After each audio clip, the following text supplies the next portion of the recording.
Nous entamons notre deuxième session de ce colloque sur la gouvernance à l'ère numérique, droit et gouvernance des données publiques et privées à l'ère du numérique. Et notre panel de cette deuxième session de la matinée, données publiques, données privées et principes démocratiques. Et vous me permettrez de prendre ce thème d'abord par la fin. Je vais le prendre par la démocratie. La démocratie a beaucoup changé et elle est devenue, d'ailleurs, une place tout à fait dans l'axe de notre colloque, et d'autre part, elle a été profondément bouleversée par les nouvelles technologies. Alors d'abord, ce rapport entre démocratie et gouvernance, le deuxième thème donc de notre second panel. Aujourd'hui, la démocratie se décline sous le paradigme de la gouvernance. Qu'est-ce que ça veut dire? D'abord, c'est une différence par rapport à gouvernement. Quand on dit qu'il y a gouvernance par opposition à gouvernement, on veut dire qu'il y a une pluralité de centres de décision.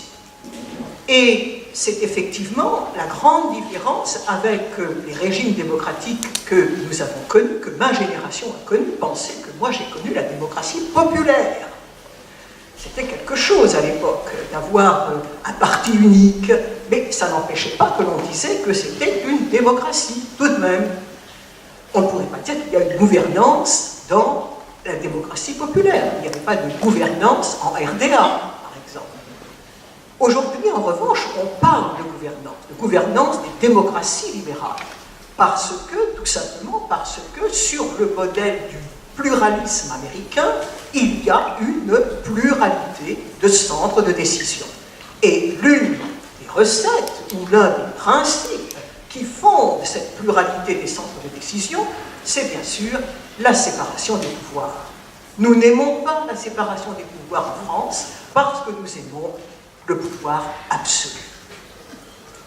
Le deuxième point sur lequel je voudrais attirer votre attention, qui concerne toujours la démocratie, mais en relation avec ce couple données privées, données publiques, qui est un vocable des nouvelles technologies. La démocratie a beaucoup changé sous l'effet des innovations technologiques. Au XXe siècle, par exemple, nous avons eu de grandes crises de la démocratie qui étaient dues à des améliorations ou des innovations techniques ou technologiques qui avaient pour effet de donner plus de pouvoir au pouvoir. Empowerment of government, on pourrait dire en anglais, c'est-à-dire qui donnait plus de pouvoir aux gouvernants. Je pense en particulier aux écoutes, les grandes oreilles, le phénomène qui est admirablement décrit dans ce film La vie des autres, qui parle de la vie sous la RDA du temps du Parti communiste. Vous aviez quelqu'un qui était à côté de l'appartement et qui, avec des micros cachés dans l'appartement, suivait tout ce qui se passait de la vie d'un couple. Bon, c'était donc, voyez-vous, une augmentation du pouvoir.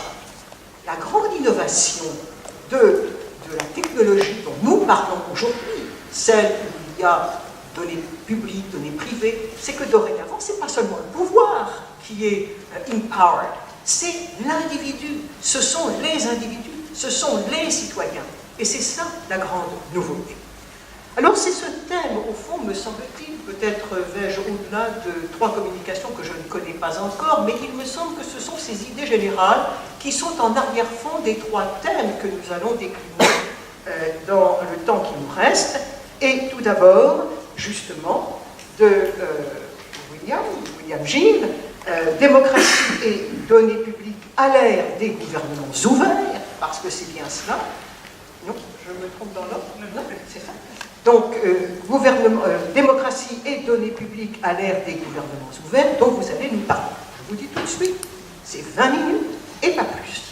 Très bien. Vous êtes partis.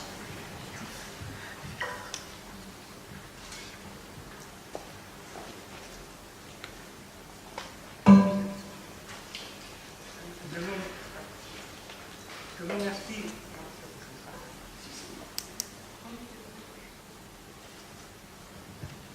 Je vous remercie, Madame la Présidente. La Ve République a fait de la France une démocratie moderne. Mais elle peut toujours gagner en démocratie et en modernité. Cette analyse de Guy Carcassonne, qui nous a quittés récemment, et auquel nous rendons hommage en rappelant aussi son enseignement, demeure plus que jamais d'actualité à l'ère de la société numérique et des gouvernements ouverts. La Ve République a connu de nombreuses réformes. L'une visait à renforcer les pouvoirs de l'exécutif, dans un premier temps, avec notamment, en 1962, l'adoption de la loi constitutionnelle qui institue l'élection du président de la République au suffrage universel direct, avant de vouloir récemment contrebalancer les excès de cette réforme, en revalorisant les pouvoirs du Parlement, à travers notamment la réforme constitutionnelle du 23 juillet 2008. L'autre a cherché à encadrer davantage les dérives du régime, que ce soit pour limiter les risques de cohabitation, par l'introduction du quinquennat, une version du calendrier, que ce soit pour réformer le statut pénal du président de la République, que ce soit encore pour renforcer les pouvoirs de l'opposition. Opposition parlementaire appelée pleinement à assumer son rôle. Au final, les différentes mesures qui ont été adoptées ces dernières années avaient tous pour vocation de réguler notre démocratie. Pourtant, malgré ces réformes, la persistance du faible intérêt d'une partie de la population pour les processus électoraux, de même que les affaires récentes ou plus lointaines, qui ont touché les plus hauts personnels de l'État, montrent que notre démocratie reste imparfaite. En particulier pour renforcer la transparence de la vie publique et ainsi créer un climat de confiance qui serait propice au renouveau démocratique. Or, ces réformes se sont opérées en amont de l'essor de la société de l'information que nous connaissons aujourd'hui. Ce nouveau contexte est en train de changer les rapports entre gouvernants et citoyens. L'accès à l'information n'étant plus réservé aux politiques grâce à Internet. Le mouvement de l'ouverture des données publiques, également appelé Open Data, participe à ce mouvement et contribue à faire émerger une démocratie numérique.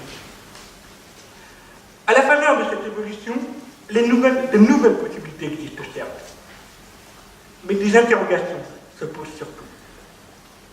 Laisser penser que la révolution numérique créerait un renouveau de la démocratie grâce aux nouvelles technologies est trompeur.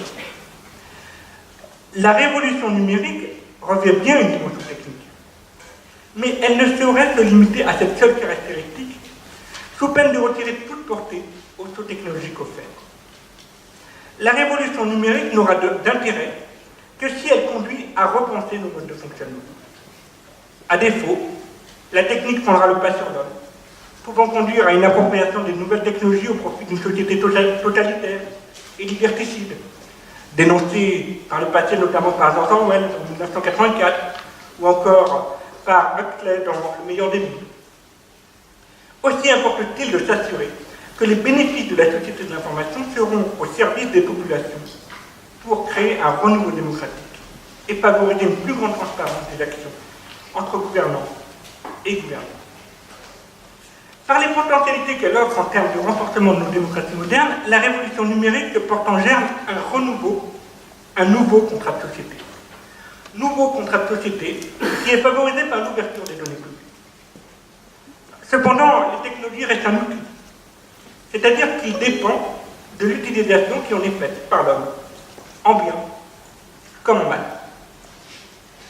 Or, en la matière, le plus grand risque serait que les populations s'exposent à une utilisation mal intentionnée des données identifiantes, qui sont collectées sur eux, tant par les administrations que les organismes privés dans la vie quotidienne. Aussi, la démocratie doit-elle également consister à assurer aux populations que l'exploitation des données qui sont recueillies seront exploitées conformément aux règles en vigueur dans un état de droit. La société de l'information impacte la démocratie au moins à un double titre. Ainsi, elle transforme les rapports entre les gouvernants et ceux qui sont gouvernés, ce qui constitue une première évolution. Cette nouvelle relation suscite elle-même des exigences plus grandes de la part des populations en termes de démocratie. Ceux-ci s'étant désormais approprié les nouvelles technologies pour faire connaître leur point de vue sur les politiques publiques et exiger des comptes aux responsables publics. L'ensemble de ce processus conduit, je viens de le dire, à la mise en place d'un nouveau contrat de société. En premier lieu, de nouveaux rapports entre les acteurs. La révolution numérique a favorisé l'apparition d'un processus qui pourrait être assimilé à bien des égards à une transition démocratique, au sens large du terme. En effet, cette notion est utilisée au sens étroit pour évoquer le passage d'un régime autoritaire à un régime démocratique. Mais elle peut aussi être autorisée dans une acception plus large pour désigner des étapes successives de démocratisation des pays. C'est ce qu'a notamment montré René Frégosi à propos des différentes étapes de la démocratisation en Amérique, notamment en Amérique du Sud. S'agissant des pays qui mettent en place le gouvernement ouvert, la transition démocratique pourrait permettre de caractériser le passage d'une démocratie traditionnelle 1.0 à une nouvelle démocratie 2.0 plus interactive. Cette transition démocratique serait l'aboutissement d'un processus amorcé lors du siècle des Lumières. L'une des premières étapes de ce renforcement démocratique a été la proclamation du suffrage universel direct masculin, dans un premier temps, afin de ne plus réserver les droits civiques à une minorité, mais de permettre au contraire à une majorité de la population de se prononcer sur son avenir.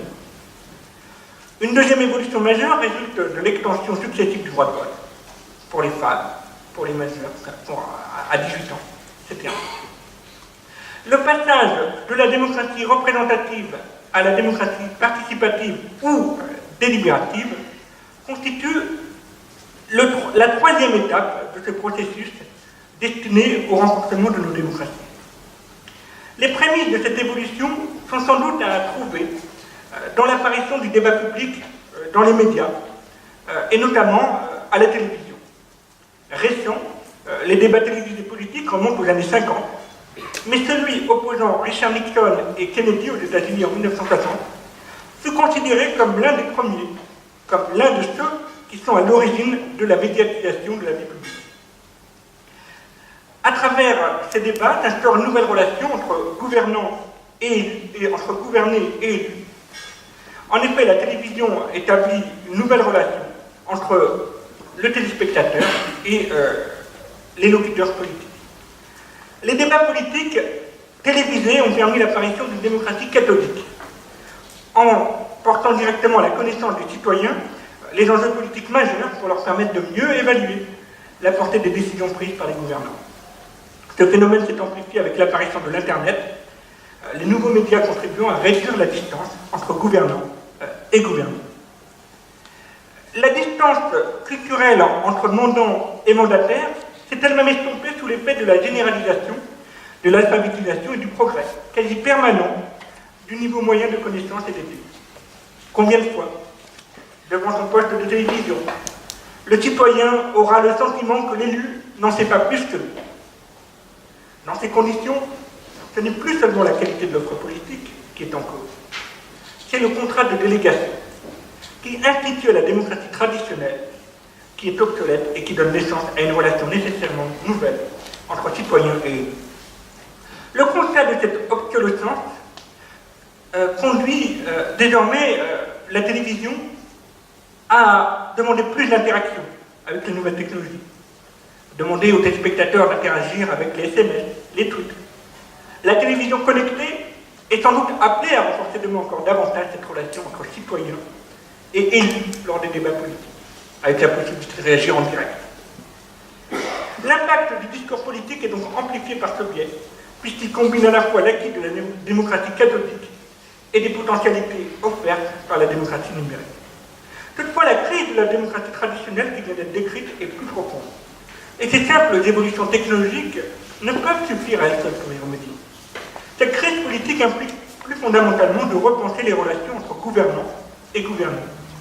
Les premiers devront regagner de la légitimité qu'ils ont progressivement perdue auprès de certains électeurs, les seconds cherchant quant à eux à s'impliquer davantage dans la définition des politiques publiques.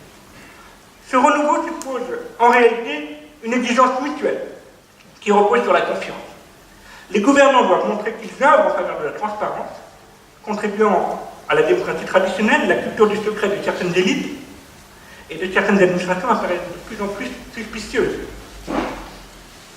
et surtout de plus en plus mal acceptée. De leur côté, les gouvernés doivent faire preuve de leur maturité, de leur aptitude à s'impliquer pleinement dans les décisions qui les concernent. Or, en permettant la mise en place d'une société de l'information, la révolution numérique marque une évolution profonde, rendant possible ce qui ne l'était pas par le passé, grâce à l'apparition de la démocratie ouverte. Cette évolution qui constitue la quatrième et dernière étape de notre ère, en ce qui concerne l'amélioration de la démocratie, se matérialise par l'avènement des gouvernements ouverts et des politiques d'ouverture des données publiques. Elle favorise la mise en place du discours idéal, préconisé par Jürgen Habermas, pour renforcer la légitimité du processus délibératif. Selon cette approche, le débat doit devenir la source de la légitimité recherchée, ce qui implique un changement d'attitude marqué de la part de tous les acteurs. La vision théorique du débat public défendue par Jürgen Habermas pose idéalement l'information et la connaissance de manière neutre et requiert des participants une forte capacité à se comporter raisonnablement dans la recherche de solutions aux problèmes collectifs. L'ouverture des données publiques participe justement à cet objectif, visant à assurer la neutralité de l'information, ne serait-ce que parce qu'elle permet d'avoir une information plus complète pour les citoyens. Or, comme le souligne un collègue de l'université de Yale de Hélène, James Fishkin, quand les arguments de certaines participations ne trouvent pas de réponse auprès des autres, quand les informations qui seraient exigées pour comprendre la force d'une réclamation sont absentes, ou quand certains citoyens ne veulent pas, ou sont tout simplement incapables d'exposer leurs arguments dans le débat, le processus est moins délibératif, parce qu'il reste incomplet. Certes, aucune réforme démocratique plausible ne peut nous amener à la situation de discours idéal, mais beaucoup de changements pourraient nous en rapprocher davantage. Or, en rendant publique une information qui n'était jusqu'à présent qu'accessible qu'à certains, l'open data ne peut que contribuer à améliorer la qualité du débat et à responsabiliser le citoyen. En ce sens, il importe de rappeler que de nombreuses initiatives citoyennes ont permis l'ouverture des données publiques, surtout ont permis de renforcer la connaissance des citoyens sur toute une série d'informations concernant les administrations et les institutions. Des nouvelles applications ont pu se développer. Ce processus aboutit donc à responsabiliser chacun des deux acteurs. J'en arriverai à mon deuxième point beaucoup plus rapidement, qui concerne la nécessité d'avoir des exigences démocratiques renforcées. L'open gouvernement ne renouvelle pas seulement les rapports entre acteurs de la vie publique. Il œuvre également en faveur d'un renforcement des exigences démocratiques. Alors que dans le premier cas, l'évolution visait l'homme, directement, et sa participation dans la vie publique, le deuxième concerne spécifiquement les règles qui ont vocation à s'appliquer aux sociétés démocratiques. Le renforcement des exigences démocratiques se matérialise notamment à travers les critères de partenariat pour un gouvernement ouvert, lancé en septembre 2011 à l'initiative de 8 pays et sur lesquels nous avions eu l'occasion d'échanger lors d'une conférence que vous aviez organisée à l'Université Paris 2 Panthéon. Et d'ailleurs, dont les travaux sont sur le site internet. La France n'est pas membre de ce partenariat pour un gouvernement ouvert qui comptait au 16 juin 54 membres. Ceci étant, la France a annoncé dans sa feuille de route sur le numérique de février dernier sa volonté de s'en rapprocher en 2013. Pourtant, à ce jour, le partenariat pour le gouvernement ouvert, donc l'organisation, n'a fait aucune mention quant à l'envoi d'une lettre d'intention par la France. Le processus est peut-être en cours, mais aucune mention n'a été faite en tout cas pour l'instant. Les États qui rejoignent ce partenariat sont signataires d'une déclaration d'intention, appelée déclaration de gouvernement transparent, par laquelle ils s'engagent à augmenter la disponibilité de l'information relative aux activités gouvernementales, à soutenir la participation civique, à diffuser dans toutes les administrations publiques les plus hauts standards en matière d'intégrité professionnelle et à augmenter l'accès aux nouvelles technologies pour renforcer l'ouverture et la responsabilité des gouvernements. L'ouverture des gouvernements des pays membres se mesure à travers 4 critères qui sont autant d'exigences au renforcement démocratique. 2 critères d'éligibilité visent à favoriser la transparence des administrations publiques. Dans cette perspective, les gouvernements s'engagent à avoir une plus grande transparence budgétaire et à promouvoir l'accès à l'information publique. Quant aux 2 derniers critères, ils concernent davantage les acteurs de la chose publique. Là encore, je ne développe pas davantage ces travaux puisqu'ils peuvent se retrouver sur Internet et notamment sur le site de votre centre de recherche, que tout a été mis en ligne. Le 3e critère visant les citoyens consiste à s'assurer que les citoyens sont pleinement associés à la définition des politiques publiques, et le 4e critère est centré sur les gouvernants. Et il vise à garantir une certaine intégrité de ceux qui sont directement impliqués dans la prise de décision. Il s'agit notamment de rappeler la nécessité de divulguer au public les informations relatives au patrimoine des hommes politiques et des hauts fonctionnaires. Ces exigences démocratiques ne sont pas nouvelles, mais l'avènement de la société de l'information crée de nouveaux besoins pour les populations qui réclament des gouvernements plus transparents et plus participatifs. Conscients que les nouvelles technologies permettent désormais d'accéder à une information qui était difficilement à leur portée auparavant, ils comprennent de moins en moins la culture du secret qui peut exister dans certaines administrations. L'adhésion de leur pays au partenariat pour un gouvernement ouvert répond à certains égards à leurs attentes, dans la mesure où les États sont incités dans ce cadre à améliorer sans cesse le degré d'ouverture et de transparence de leur gouvernement. Toutefois, il importe de rappeler que le simple fait d'adhérer au partenariat pour un gouvernement ouvert ne suffit pas à la mise en œuvre des exigences. On a un certain nombre d'exemples où il existe des incohérences entre ce qui est préconisé et la réalité. Pour autant, et paradoxalement, l'ouverture des données publiques, qui, soulignons-le, n'est pas intégrée dans les critères d'évaluation du partenariat pour le gouvernement ouvert, alors que quand même l'ouverture des données publiques est au cœur de ce processus. Donc cette ouverture favorise la transparence budgétaire, l'information publique et au final la démocratie. Enfin, au regard de l'actualité récente, mais aussi parce qu'il s'agit d'un maillon faible de la France, dénoncé par des organisations internationales, il convient de souligner l'importance du critère sur la divulgation de l'information, du patrimoine des élus et des hauts fonctionnaires. Or, en la matière, et face à la réticence de nombreux hommes politiques français, de gauche comme de droite, peut-être est-il nécessaire d'insister sur le fait que l'objectif n'est pas de céder au voyeurisme, mais uniquement de s'assurer que les gouvernants prennent les décisions en toute intégrité. Il ne s'agit rien d'autre que d'une mesure déjà mise en œuvre dans de nombreux pays, le plus souvent anglo-saxons, et parfois depuis près d'un siècle. Alors, c'est vrai que quand on entend les débats actuels, quand on entend qu'il y a une certaine réticence dans les projets de loi qui vont être déposés, la situation de la France peut poser un certain nombre d'interrogations. La diffusion publique des revenus, mais aussi des primes diverses acquises par les élus et les hauts fonctionnaires au cours de leurs fonctions, ne vise qu'à s'assurer de l'absence de rémunération illégale. Passer la curiosité ponctuelle de certains citoyens, peu sont nombreux ceux qui iront contrôler régulièrement les rémunérations des gouvernants. Sauf à ce qu'une affaire survienne. Alors, effectivement, si une affaire survienne, là, tout le monde va aller regarder. Là encore, la diffusion des données relatives aux rémunérations et au patrimoine des élus, parce qu'elle participe au renforcement de l'intégrité et à la lutte contre la corruption, joue en faveur de l'affermissement de la démocratie. Alors, en conclusion, il m'importe de rappeler que la garantie des droits politiques est essentielle en démocratie. Et l'ouverture des données publiques y contribue pleinement, comme on vient de le montrer. Mais la protection des libertés est tout aussi fondamentale.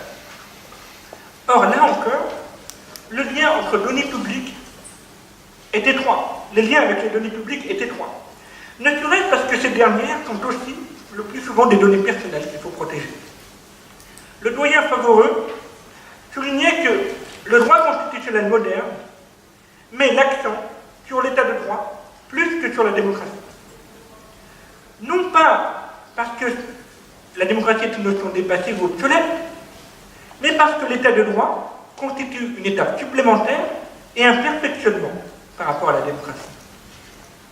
L'état de droit implique certes de protéger le droit des citoyens, mais l'état de droit nécessite tout autant de garantir un accès à l'information publique, de permettre aux citoyens d'avoir accès à l'ensemble des données qui ne remettraient pas en cause la sécurité nationale ou les intérêts vitaux de la nation. Autrement dit, de favoriser la transparence des institutions. Pour ces raisons, l'open data est essentielle à notre société. Elle contribuera à redéfinir le contrat de société entre gouvernants et gouvernés, afin de faire passer les pays qui y recourent de simples démocraties à des états de droit. Je vous remercie.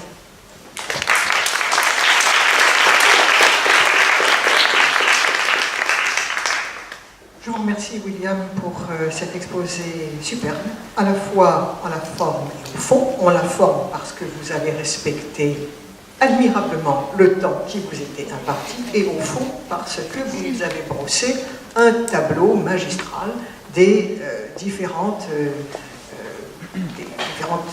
conséquences sur la démocratie de cette ère du numérique. Et tout ce que vous avez dit prend un relief singulier aujourd'hui qu'arrivent devant le Parlement, le Sénat, je crois, les projets de loi sur la transparence de la vie publique, qui vont peut-être un peu en deçà de ce que nous avait promis la commission Jospin.